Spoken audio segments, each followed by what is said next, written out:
Capítulo 23. Natal na enfermaria fechada. Era por isso que Dumbledore não queria mais olhar Harry nos olhos. Será que esperava ver Voldemort olhando através deles, receoso talvez que o verde vivo de repente pudesse virar vermelho, com pupilas estreitas e verticais como as de um gato? Harry se lembrava de como o rosto ofídico de Voldemort uma vez irrompera da nuca do professor Quirrell e passara os dedos pela própria cabeça, e se perguntava agora como seria se Voldemort irrompesse do seu crânio. Sentiu-se sujo, contaminado como se fosse portador de um vírus letal, indigno de se sentar na viagem de volta ao lado de gente inocente e limpa, cujos corpos e mentes não estavam maculados por Voldemort. Ele não apenas vira a cobra. Ele fora a cobra. Sabia disso agora. Ocorreu-lhe então um pensamento. Uma lembrança que emergira em sua mente e que fazia suas entranhas se contorcerem como cobras. Que é que ele queria além de seguidores? Uma coisa que só poderia obter escondido, como uma arma, algo que não possuía da última vez. Eu sou a arma, pensou Harry. Era como se estivessem injetando veneno em suas veias, enregelando-o, fazendo-o suar no balanço do trem ao atravessar o túnel escuro. Sou eu que Voldemort está tentando usar. É por isso que existem guardas à minha volta onde eu vou. Não é para me proteger. É para proteger as outras pessoas. Só que não está funcionando. Não podem nem pôr gente me guardando o tempo todo em Hogwarts. Eu ataquei o Sr. Weasley ontem à noite. Fui eu. Voldemort me levou a fazer isso e pode estar dentro de mim neste instante, escutando os meus pensamentos. Você está bem, Harry, querido? Cochichou a Sra. Weasley, inclinando-se por cima de Gina para falar com ele, enquanto o trem sacudia túnel afora. Você não está me parecendo muito bem. Está enjoado? Todos olharam para ele. Harry balançou a cabeça violentamente e ergueu a cabeça para ler um anúncio de seguro de casas. Harry, querido, você tem certeza de que está bem? A Sra. Weasley repetiu a pergunta preocupada, quando contornavam a relva mal cuidada no centro do Largo Grimmauld. Você está ficando cada vez mais pálido. Tem certeza de que dormiu hoje de manhã? Suba logo para seu quarto e durma umas 2 horas antes do jantar, está bem? Ele concordou com a cabeça. Ali estava uma desculpa de bandeja para não conversar com ninguém, que era exatamente o que ele queria. Então, quando abriram a porta, ele passou correndo pelo porta-guarda-chuvas de perna de trasgo, subiu as escadas e entrou no quarto que dividia com Rony. Ali, começou a andar de um lado para outro, passando pelas camas e a moldura vazia do retrato de Phineas Nigellus, seu cérebro borbulhante de perguntas e ideias sempre mais assustadoras. Como foi que ele virara cobra? Talvez fosse um animago. Não, não podia ser, ele saberia. Talvez Voldemort fosse um animago. Pensou Harry, isto encaixaria. Ele naturalmente se transformaria em cobra. E quando está me possuindo, então nós dois... Mas isso ainda não explica como fui a Londres e voltei para minha cama num espaço de 5 minutos. Mas, por outro lado, Voldemort é o bruxo mais poderoso do mundo, excluindo Dumbledore. Provavelmente não seria problema para ele transportar alguém nessa velocidade. E então, com uma horrível pontada de pânico, pensou. Mas isto é uma insanidade. Se Voldemort está me possuindo, eu estou dando a ele uma visão nítida da sede da Ordem da Fênix neste momento. Ele saberá quem pertence à Ordem e onde Sirius está. Eu vi um monte de coisas que não deveria ter ouvido. Tudo que Sirius me contou na noite em que cheguei. Só havia uma coisa a fazer. Teria de abandonar o Largo Grimmauld neste instante. Passaria o Natal em Hogwarts sem os outros, o que pelo menos os manteria sãos e salvos durante as festas. Mas não. Não adiantaria. Ainda havia muita gente em Hogwarts para ele aleijar e ferir. E se fosse Simas, Dino ou Neville da próxima vez? Ele interrompeu a caminhada e parou, olhando para a moldura vazia de Phineus Nigellus. Uma sensação de peso estava assentando no fundo do seu estômago. Não tinha alternativa. Teria de voltar para a Rua dos Alfeneiros, cortar completamente seus vínculos com outros bruxos. Bom, se tinha de fazer isso, pensou, não adiantava continuar ali. Esforçando-se ao máximo para não pensar como os Dursley iriam reagir quando o encontrassem à porta de entrada 6 meses antes do esperado, ele se encaminhou para o seu malão. Bateu a tampa e trancou-o à chave. Depois, automaticamente correu os olhos pelo quarto à procura de Edviges, antes de lembrar que ela ficara em Hogwarts. Bom, a gaiola seria uma coisa a menos a carregar. Passou então a mão em uma extremidade da mala e já arrastara metade do caminho até a porta quando uma voz debochada perguntou: "Está fugindo, é?" Ele se virou. Phineus Nigellus apareceu na tela do seu quadro, apoiado na moldura, e olhava Harry com uma expressão divertida no rosto. Não estou fugindo", respondeu Harry secamente, arrastando o malão mais alguns passos pelo quarto. "Pensei", disse Phineus Nigellus, acariciando a barba em ponta, "que para pertencer à Grifinória a pessoa precisava ser corajosa. Está me parecendo que você teria se dado melhor na minha casa. Nós da Sonserina somos corajosos, sim, mas não somos burros. Por exemplo, se nos derem opção, sempre escolheremos salvar a pele." "Não é a minha pele que estou salvando", disse Harry tenso, puxando o malão por um trecho do tapete roído de traças particularmente irregular em frente à porta. "Ah, estou entendendo", disse o bruxo, ainda acariciando a barba. "Isso não é uma fuga covarde. Você está sendo nobre." Harry ignorou. Sua mão já estava na maçaneta quando Phineus Nigellus disse indolentemente: "Tenho um recado de Alvo Dumbledore para você." Harry se virou totalmente. "Qual é?" "Fique onde está." "Eu não me mexi", exclamou Harry, a mão ainda na maçaneta. "Então, qual é o recado?"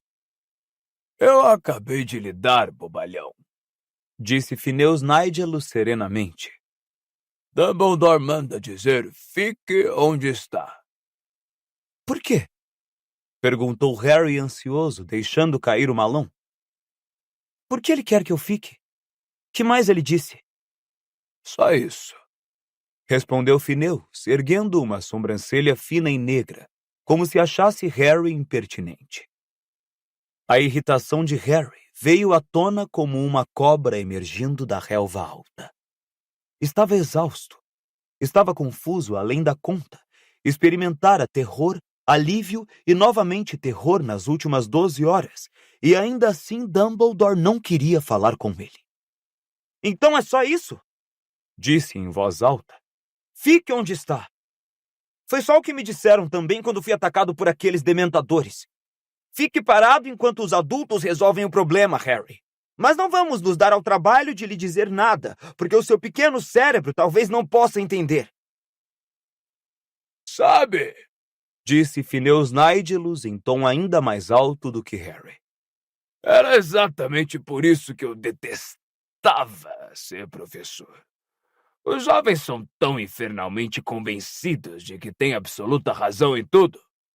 Será que ainda não lhe ocorreu, meu pobre presunçoso empolado, que pode haver uma excelente razão para o diretor de Hogwarts não confiar a você cada pequeno detalhe dos planos dele? Você nunca parou, ao se sentir desprezado, a observar que a obediência às ordens de Dumbledore nunca o colocou em perigo? Não.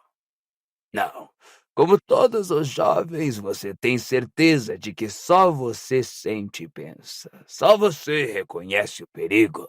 Só você é bastante inteligente para perceber o que o Lorde das Trevas está planejando." "Então ele está planejando alguma coisa com relação a mim?"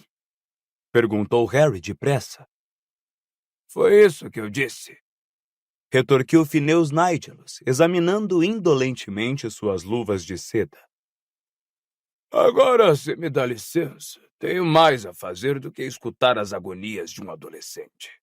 Um bom dia para você. E ele deslizou para a borda da moldura e desapareceu de vista. Ótimo, então vá! Berrou Harry para a moldura vazia. E diga ao Dumbledore que eu agradeço por nada! A tela vazia continuou silenciosa.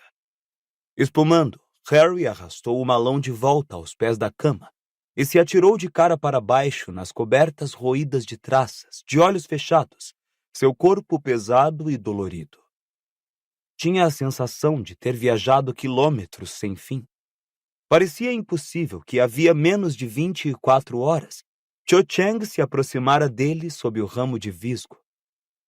Ele estava tão cansado. Tinha medo de adormecer, mas não sabia quanto tempo resistiria ao sono. Dumbledore lhe dissera para ficar. Isto devia significar que podia dormir, mas tinha medo.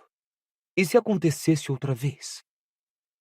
Ele foi afundando nas sombras. Parecia que havia um filme em sua cabeça esperando para começar.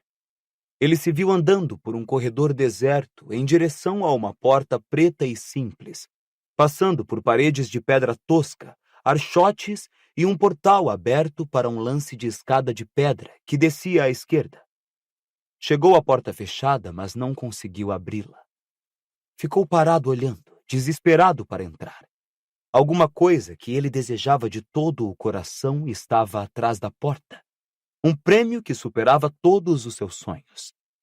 Se ao menos sua cicatriz parasse de formigar, então ele seria capaz de pensar com maior clareza. Harry! Disse a voz de Rony, muito, muito distante.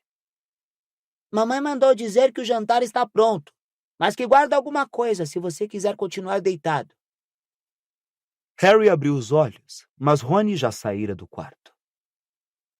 Ele não quer ficar sozinho comigo, pensou Harry. Não depois do que ouviu Moody dizer. Supunha que nenhum deles quisesse que ele continuasse ali, agora que sabiam o que havia dentro dele. Não desceria para jantar. Não iria impor sua companhia a ninguém. Virou-se para o outro lado e uns minutos depois voltou a adormecer. Acordou muito mais tarde, nas primeiras horas da manhã. Suas entranhas doendo de fome e Rony roncando na cama ao lado. Apertando os olhos para enxergar, ele viu o contorno escuro de Phineas Nigellus outra vez no quadro. E lhe ocorreu que Dumbledore provavelmente mandara o bruxo para vigiá-lo, caso atacasse alguém. A sensação de estar sujo se intensificou. Quase desejou não ter obedecido a Dumbledore. Se era assim que ia ser sua vida no Largo Grimmauld, talvez ele estivesse melhor na Rua dos Alfeneiros. Todos os outros passaram a manhã seguinte pendurando decorações de Natal. Harry não se lembrava de jamais ter visto Sirius tão bem-humorado. Estava até cantando músicas natalinas, aparentemente satisfeito porque iria ter companhia para o Natal. Harry ouvia a voz do padrinho ecoando através do soalho na fria sala de visitas, onde se sentara sozinho, observando pelas janelas o céu a empalidecer cada vez mais, ameaçando nevar, sentindo o tempo todo um prazer selvagem de estar dando aos outros a oportunidade de continuarem a falar dele, como deviam estar fazendo. Quando ouviu a senhora Weasley chamar seu nome baixinho ao pé da escada, por volta da hora do almoço, ele se retirou para mais longe no andar de cima e ignorou o seu chamado. Por volta das 6 horas, a campainha tocou e a senhora Black recomeçou a gritar. Supondo que Mundungo ou outro membro da ordem estivesse à porta, Harry simplesmente se acomodou mais confortavelmente contra a parede do quarto de bicuço, onde se escondera, tentando não ligar para a fome que sentia enquanto dava ratos mortos ao hipogrifo. Levou um certo susto quando alguém bateu com força na porta alguns minutos depois. Sei que você está aí, ouviu a voz de Hermione. Quer fazer o favor de sair? Quero falar com você. O que é que você está fazendo aqui? Perguntou Harry abrindo a porta, enquanto o bicuço recomeçava a arranhar o chão coberto de palha à procura de pedacinhos de rato que pudesse ter deixado cair. Pensei que estivesse esquiando com seus pais. Bom, para dizer a verdade, esquiar não é bem a minha praia. Respondeu Hermione. Então vim passar o Natal aqui. Havia neve em seus cabelos e seu rosto estava corado de frio. Mas não conte ao Rony. Eu disse que esquiar era muito bom, porque ele ficou rindo muito. Meus pais estão um pouco desapontados, mas eu falei que todos os alunos que estão levando os exames a sério ficaram em Hogwarts para estudar. Eles querem que eu me dê bem, vão compreender. Em todo caso, Disse com energia. vamos para o seu quarto. A mãe de Rony acendeu a lareira de lá e mandou sanduíches.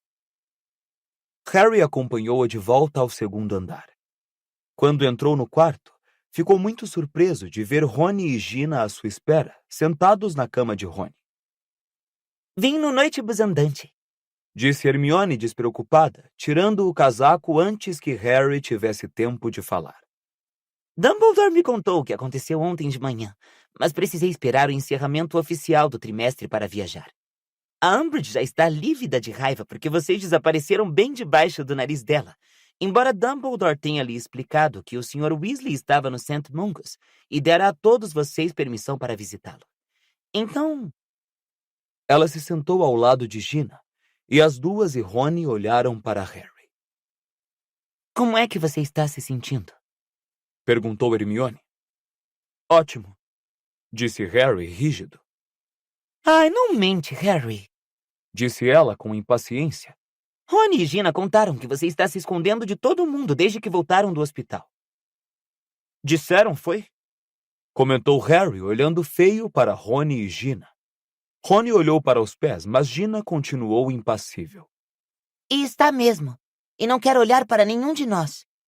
Vocês é que não querem olhar para mim, respondeu Harry, zangado. Quem sabe vocês estão se revezando para olhar e por isso se desencontram. Arriscou Hermione, os cantos da boca tremendo. Muito engraçado, retorquiu Harry, virando as costas. Ai, pare de se sentir incompreendido. Disse Hermione com rispidez. Olha, os outros me contaram o que você ouviu ontem à noite com as orelhas extensíveis. É, rosnou Harry, as mãos enfiadas nos bolsos, olhando a neve cair em densos flocos lá fora. Todos ficaram falando de mim, é? Muito bem, estou me acostumando. Nós queríamos falar com você, Disse Gina. mas você ficou se escondendo desde que voltamos. Eu não queria que ninguém falasse comigo, respondeu Harry, sentindo-se cada vez mais exasperado. Pois foi burrice sua. Disse Gina, zangada. Uma vez que não conhece ninguém que tenha sido possuído por você sabe quem além de mim, e eu posso lhe dizer como é que a pessoa se sente. Harry ficou muito quieto quando o impacto dessas palavras o atingiu. Então girou nos calcanhares para encarar Gina. Eu me esqueci, Sorte sua. disse Gina calmamente. Me desculpe, pediu ele, e estava sendo sincero. Então, você acha que eu não estou sendo possuído? Bom, você consegue se lembrar de tudo que faz? Você tem longos períodos de ausência em que não é capaz de dizer o que andou fazendo? Harry tentou se lembrar. Não, Então você sabe quem nunca possuiu você. disse Gina com simplicidade. Quando ele fez isso comigo, eu não conseguia me lembrar onde tinha estado durante horas. Dava por mim em algum lugar e não sabia como tinha ido parar lá. Harry nem ousava acreditar.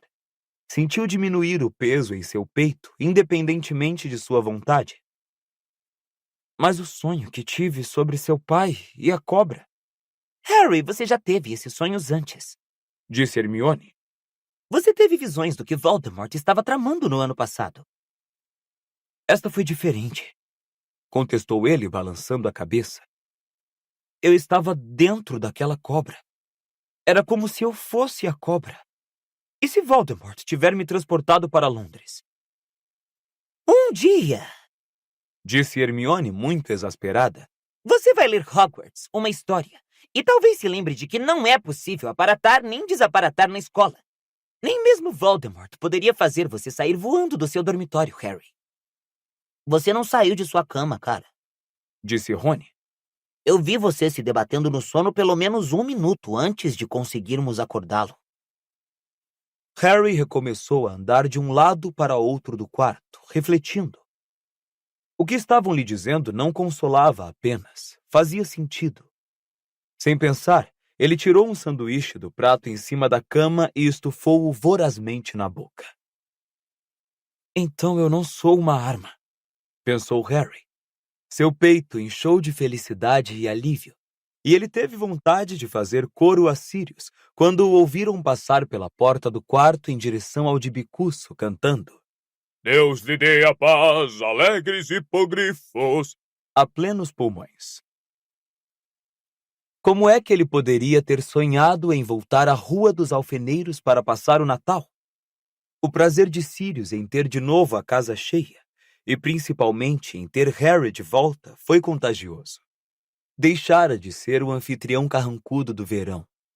Agora parecia resolvido que todos deviam se alegrar tanto quanto ele, se não mais do que teriam se alegrado em Hogwarts, enquanto trabalhava sem descanso nos preparativos para o dia de Natal, limpando e decorando a casa com a ajuda dos garotos, de modo que, quando finalmente todos foram se deitar na véspera do Natal, a casa estava quase irreconhecível. Os lustres oxidados não tinham mais teias de aranha, mas guirlandas de azevinho e serpentinas douradas e prateadas. Neve mágica brilhava em montes sobre os tapetes gastos. Uma grande árvore de Natal, obtida por Mundungo e decorada com fadinhas vivas, ocultava a árvore genealógica da família de Sirius, e até as cabeças empalhadas de elfo na parede do corredor usavam gorros e barbas de Papai Noel. Harry acordou na manhã de Natal e encontrou uma pilha de presentes ao pé da cama. Rony já estava abrindo a segunda metade de uma pilha bem maior. Boa safra este ano, Informou a Harry através de uma nuvem de papel. Obrigado pela bússola de vassouras. É excelente. Melhor que o presente de Hermione. Ela me deu uma agenda para anotar deveres. Harry procurou entre os seus presentes e encontrou um com a caligrafia de Hermione. A amiga lhe dera também um livro que parecia um diário, exceto que todas as vezes que ele abria uma página ouvia coisas do tipo: Faça hoje ou pague o preço. Sirius e Lupin haviam presenteado Harry com uma coleção de excelentes livros. A magia defensiva na prática e seu uso contra as artes das trevas, contendo esplêndidas e comoventes ilustrações coloridas de todas as contra-azarações e os feitiços descritos. Harry folheou o primeiro volume, curioso. Dava para ver que seria extremamente útil nos seus planos para a AD. Hagrid lhe mandara uma carteira de pele marrom que tinha presas, que ele supunha que fosse um feitiço anti-ladrão, mas que infelizmente o impediu de usá-la para guardar dinheiro sem perder os dedos. O presente de Tonks foi um pequeno modelo de Firebolt, que ele fez voar pelo quarto, desejando ainda ter a sua versão em tamanho natural. Rony lhe dera uma enorme caixa de feijõezinhos de todos os sabores. O Sr. e a Sra. Weasley, o costumeiro suéter tricotado à mão e algumas tortas de frutas secas e especiarias. E Dobby um quadro realmente horrendo, que Harry suspeitava ter sido pintado pelo próprio elfo. Acabara de virá-lo para ver se ficava melhor de cabeça para baixo, quando ouviram um craque, e Fred e George aparataram aos pés de sua cama. Feliz Natal! Desejou-lhe George. Não desça agora. Por que não? Perguntou Rony. Mamãe está chorando outra vez, Comentou Fred, pesaroso. Percy devolveu o pullover de Natal. Sem nenhum bilhete, Acrescentou George. Não perguntou como vai o papai, nem o visitou, nem nada. Tentamos consolá-la, Disse Fred, contornando a cama para espiar o quadro de Harry. Eu disse a ela que Percy não passa de um monte de bosta de rato metido à besta. Não adiantou, Comentou George, se servindo de um sapo de chocolate. Então Lupin nos substituiu. Acho que é melhor deixar que ele a console antes de descermos para o café. Afinal, o que é que isso pretende retratar? Perguntou Fred, apertando os olhos para entender o quadro de Dobby. Parece um gibão com 2 olhos negros. É o Harry! Exclamou George, apontando para as costas do quadro. É o que diz aqui. Está bem parecido, comentou Fred, rindo. Harry atirou nele a nova agenda de deveres. Ela bateu na parede oposta e caiu no chão, dizendo alegremente: "Se você pôs os pingos nos is e cortou os t's, então pode fazer o que quiser." Eles se levantaram e se vestiram. Ouviam os vários moradores da casa desejando Feliz Natal uns aos outros. Na descida, encontraram Hermione. Obrigada pelo livro, Harry. Disse ela, feliz. Há séculos que eu andava querendo essa nova teoria de numerologia. E aquele perfume é realmente diferente, Rony. Nem por isso. Disse Rony. Para quem é esse aí?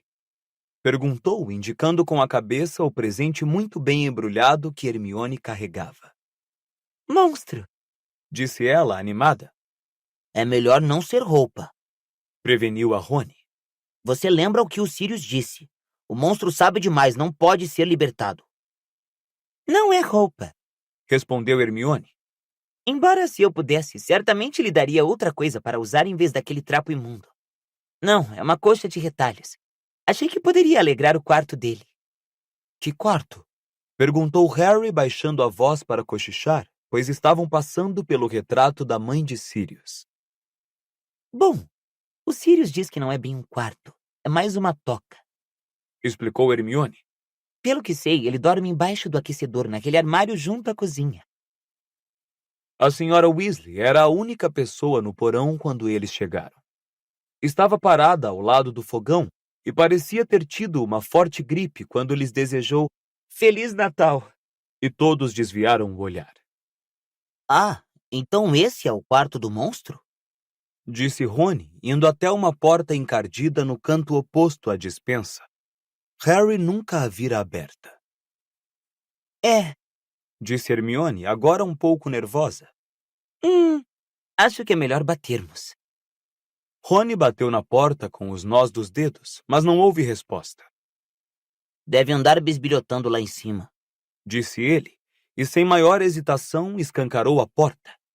Irra! Harry espiou para dentro.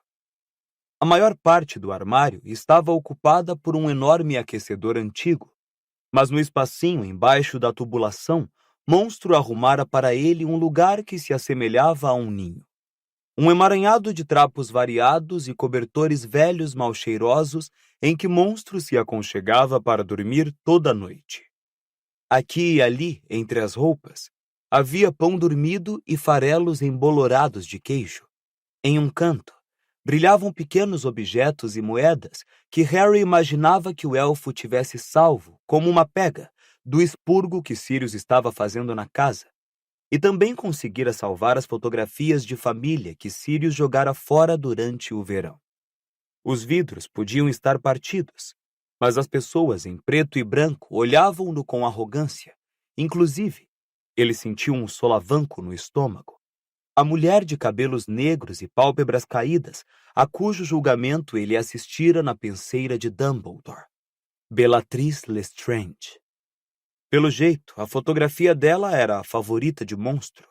Ele a colocara à frente das demais e colara o vidro inabilmente com fita adesiva. Acho que vou deixar o presente dele aí, disse Hermione, colocando o embrulho bem feito no côncavo dos trapos e cobertas e fechando silenciosamente a porta. Ele o encontrará mais tarde, isto resolverá. Pensando bem, disse Sirius, saindo da despensa com um enorme peru na hora em que eles fechavam a porta do armário. Alguém tem visto o monstro ultimamente? Não o vejo desde a noite em que voltamos, respondeu Harry. Você estava expulsando o monstro da cozinha. Disse Sirius, franzindo a testa. Sabe, acho que essa foi a última vez que o vi também. Deve estar escondido em algum lugar lá fora. Ele não poderia ter ido embora? Perguntou Harry. Quero dizer, quando você disse fora, será que ele não pensou que você queria dizer fora da casa? Não. Elfos domésticos não podem ir embora, a não ser que ganhem roupas. Estão presos à casa da família. Eles podem sair de casa se realmente quiserem, contrapôs Harry. Dobby saiu da casa dos Malfoy para me dar avisos há 3 anos. Tinha de se castigar depois, mas ainda assim saía. Sirius pareceu ligeiramente desconcertado por um momento. Então disse: Vou procurá-lo depois. Imagino que o encontre lá em cima, se acabando de chorar em cima dos calções velhos da minha mãe ou coisa parecida. Naturalmente pode ter se escondido no armário de ventilação e morrido, mas não devo alimentar esperanças. Fred, George e Rony riram. Hermione, porém, pareceu censurá-lo. Depois do almoço natalino, os Weasley, Harry e Hermione estavam programando visitar mais uma vez o Sr. Weasley, acompanhados por Olho Tonto e Lupin. Mundungo apareceu em tempo de provar o pudim de Natal e a sobremesa, tendo conseguido pedir um carro emprestado para a ocasião, pois o metrô não funcionava no dia de Natal. O carro, que Harry duvidava muito que tivesse sido obtido com o consentimento do dono, fora ampliado por dentro com um feitiço, como o do velho Ford Anglia da família Weasley.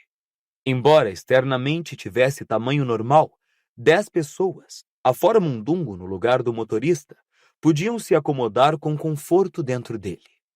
A senhora Weasley hesitou antes de entrar. Harry sabia que sua desaprovação a Mundungo conflitava com o seu desagrado em viajar sem auxílio da magia. Mas, finalmente, o frio que fazia na rua e as súplicas dos filhos venceram, e ela se sentou de boa vontade no banco traseiro, entre Fred e Guy. A viagem até o St. Mungus foi muito rápida, porque quase não havia tráfego nas ruas. Um punhadinho de bruxas e bruxos andava furtivamente pela rua, de outro modo deserta, a caminho do hospital. Harry e os outros desceram do carro e Mundungo virou a esquina para aguardá-los. Eles foram displicentemente até a vitrine onde havia o manequim vestido de nylon verde. Então, um a um, atravessaram o vidro. A recepção assumira um ar agradavelmente festivo. Os globos de cristal que iluminavam o St. Mungus haviam sido coloridos de vermelho e dourado, transformando-se em gigantescas bolas natalinas iluminadas. Ramos de azevinho emolduravam todas as portas, e árvores de Natal brancas cintilavam em todos os cantos, cobertas de neve mágica e pingentes de gelo, e no alto uma estrela dourada.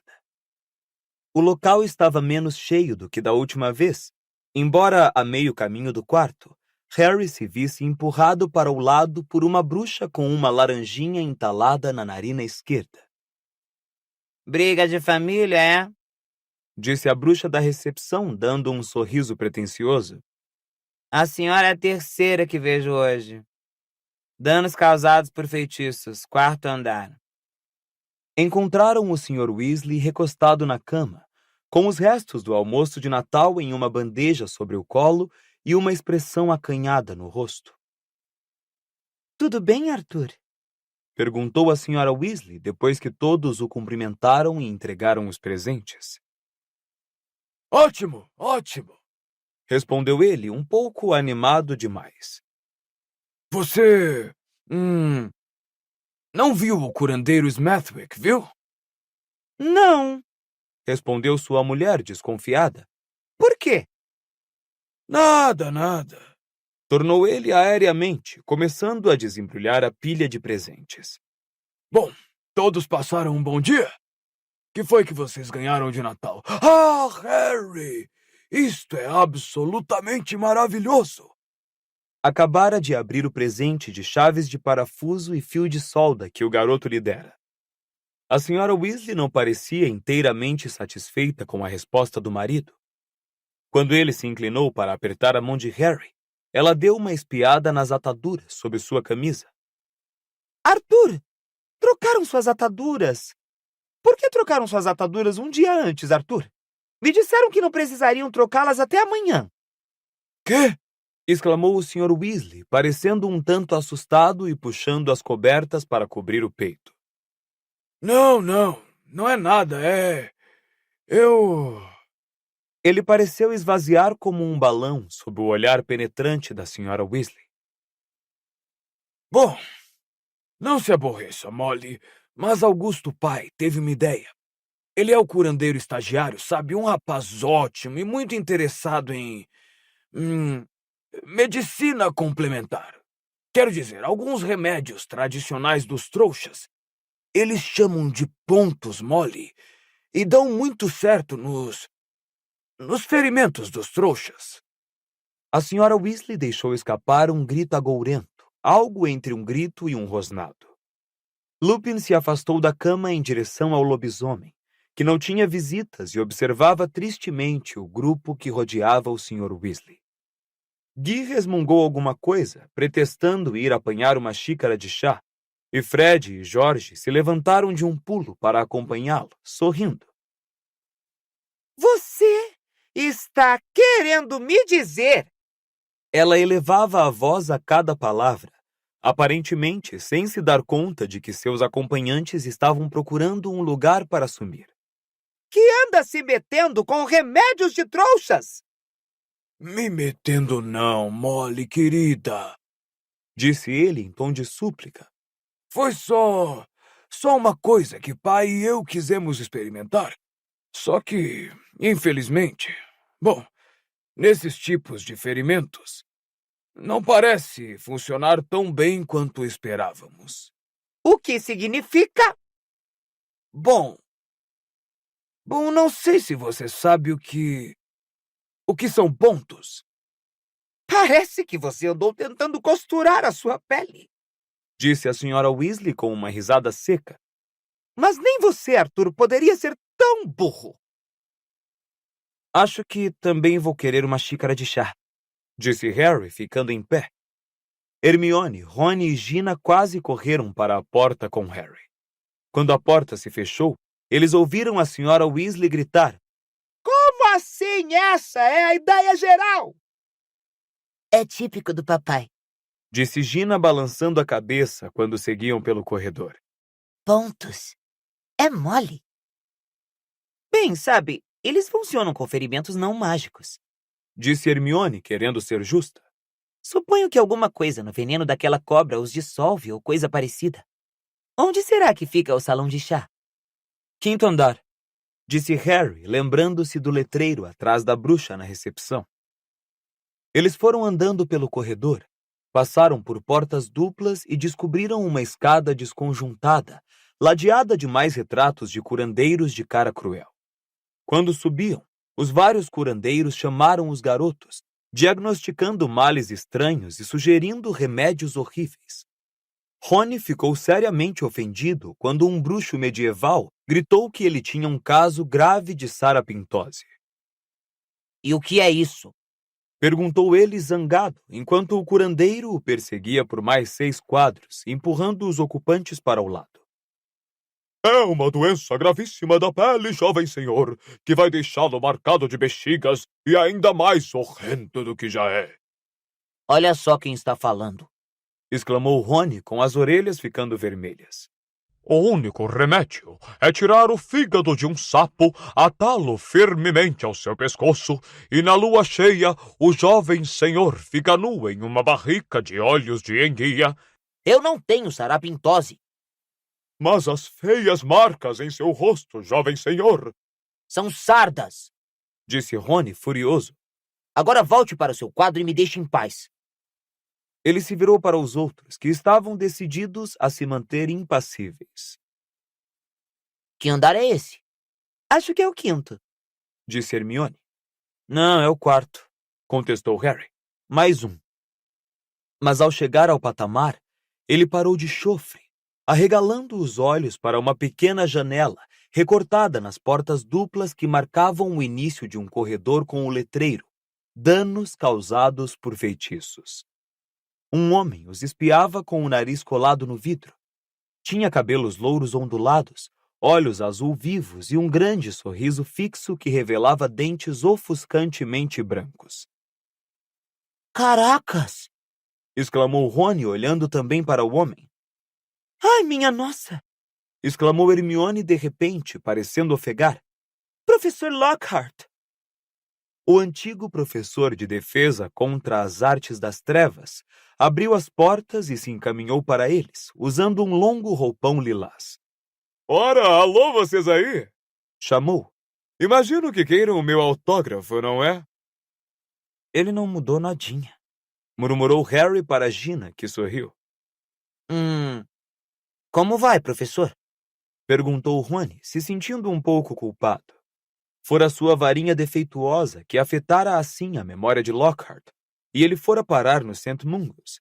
Mas como, na hora do acidente, o bruxo estava tentando apagar permanentemente as memórias dos garotos, a pena que Harry sentia era limitada.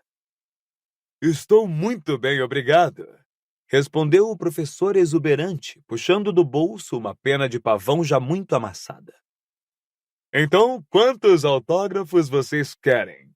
Agora aprendi a fazer escrita simultânea, sabem? No momento não queremos nenhum, obrigado. Disse Rony, erguendo as sobrancelhas para Harry, que perguntou. Professor, o senhor pode ficar passeando pelos corredores? Não devia estar na enfermaria? O sorriso desapareceu gradualmente do rosto de Lockhart. Por alguns momentos, ele mirou atentamente o rosto de Harry. Depois disse. Nós já nos encontramos antes, não? Ah, encontramos. O senhor costumava ensinar defesa contra as artes das trevas em Hogwarts, lembra? Ensinar? Repetiu ele, parecendo ligeiramente perturbado. Eu? Ensinando? Então o sorriso reapareceu em seu rosto tão inesperadamente que assustou. Ensinei tudo o que você sabe, espero, não? Bom, que tal aqueles autógrafos, então? Vamos dizer 1 dúzia para vocês poderem distribuir aos amiguinhos e ninguém ser esquecido? Mas nesse instante, apareceu uma cabeça à porta no fim do corredor e uma voz chamou. Gilderoy, seu garoto travesso, onde é que você anda? Uma curandeira de aspecto maternal, usando uma guirlanda de pingentes de Natal nos cabelos, saiu depressa pelo corredor, sorrindo calorosamente para Harry e os outros. Gilderoy, você tem visitas!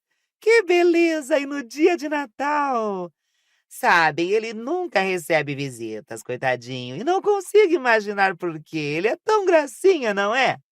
Estou dando autógrafos, disse Gilderoy à curandeira, com outro sorriso cintilante.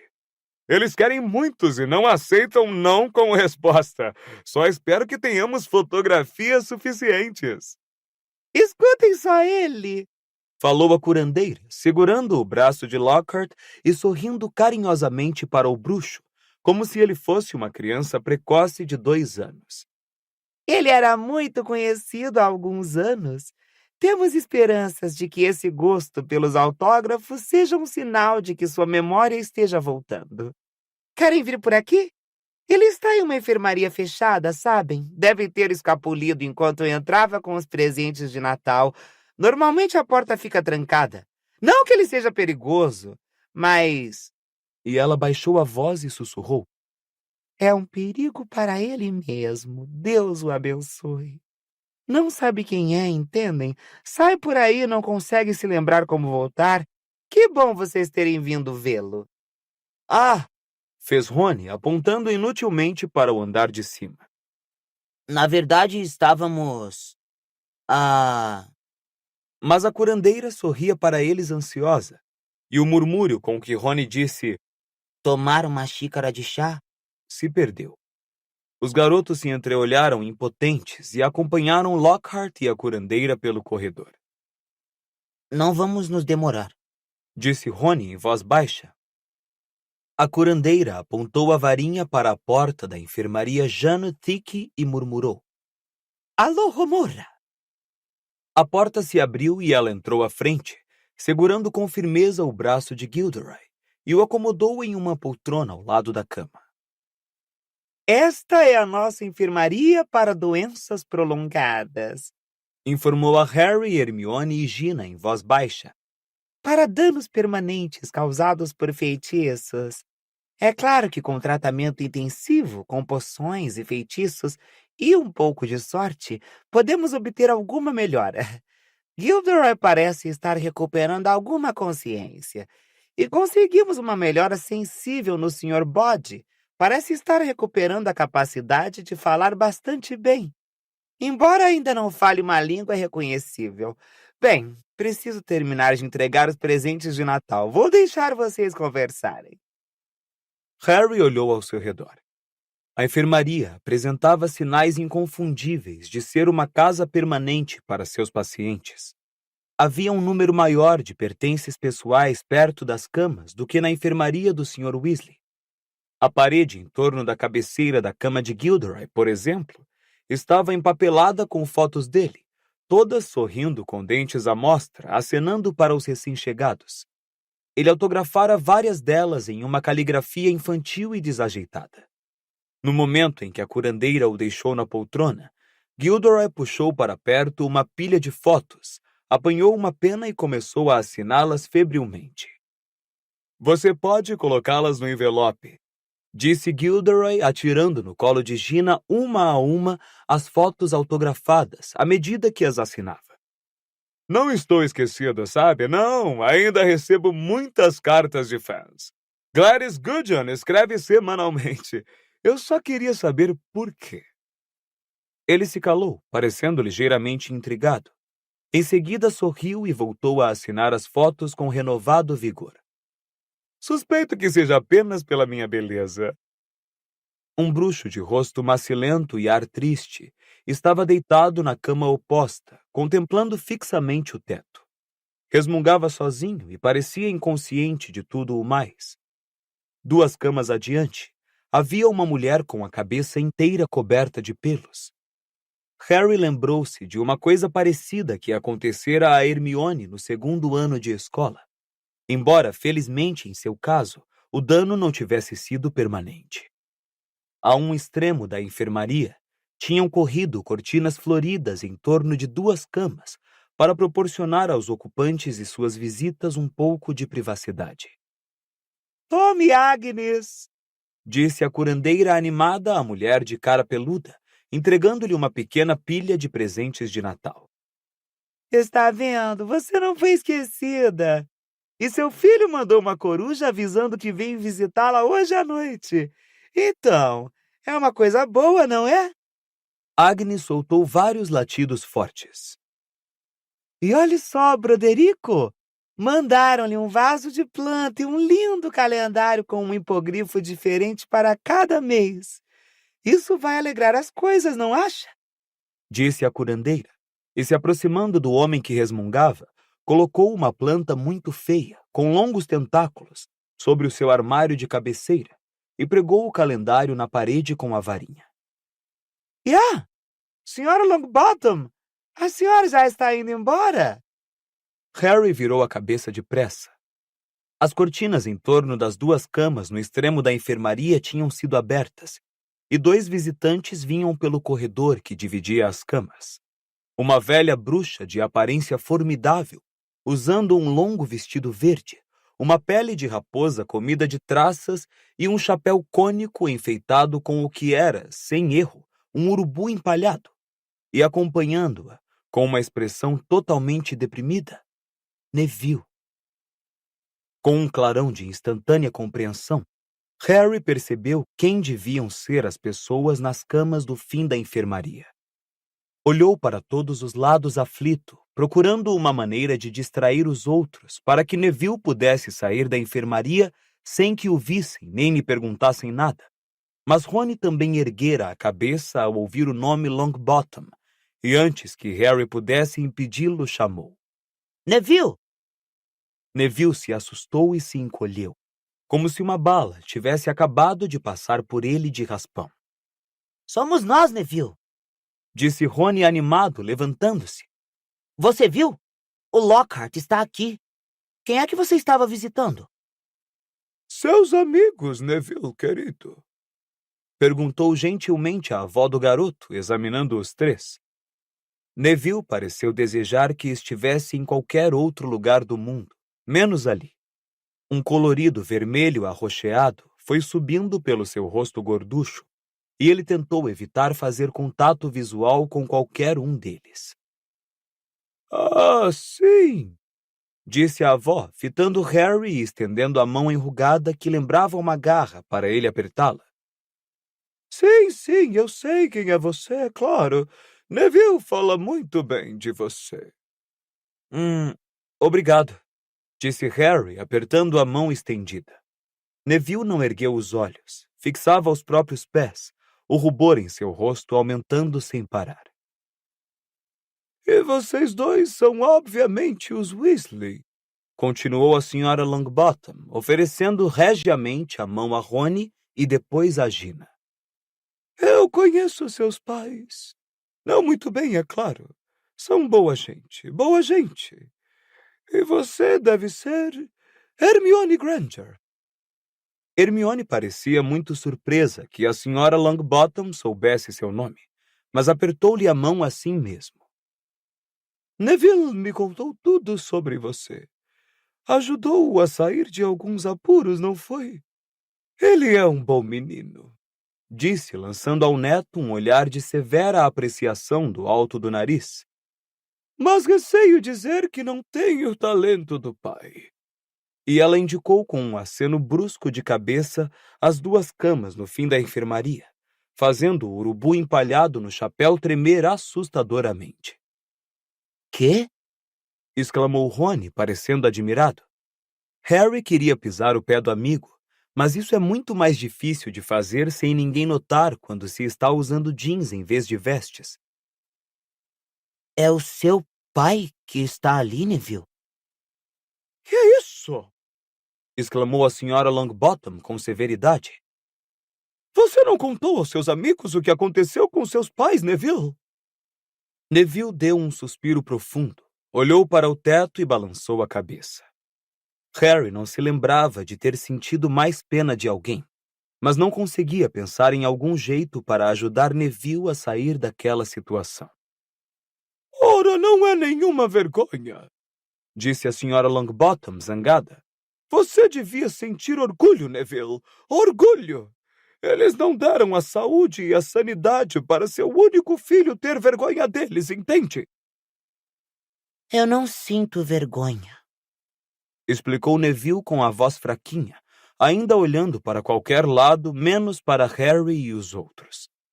Rony agora estava nas pontas dos pés para espiar os pacientes nas duas camas. Bom, você tem uma maneira engraçada de demonstrar, disse a Sra. Longbottom. Meu filho e a mulher, continuou ela, virando-se com arrogância para Harry, Rony, Hermione e Gina. Foram torturados até a insanidade pelos seguidores de você sabe quem. Hermione e Gina levaram as mãos à boca. Rony parou de esticar o pescoço para dar uma espiada nos pais de Neville e pareceu mortificado. Eles eram aurores, sabem, e muito respeitados na comunidade bruxa. Excepcionalmente talentosos, os dois. Sim, Alice, querida, que foi? A mãe de Neville viera andando lentamente pela enfermaria, de camisola.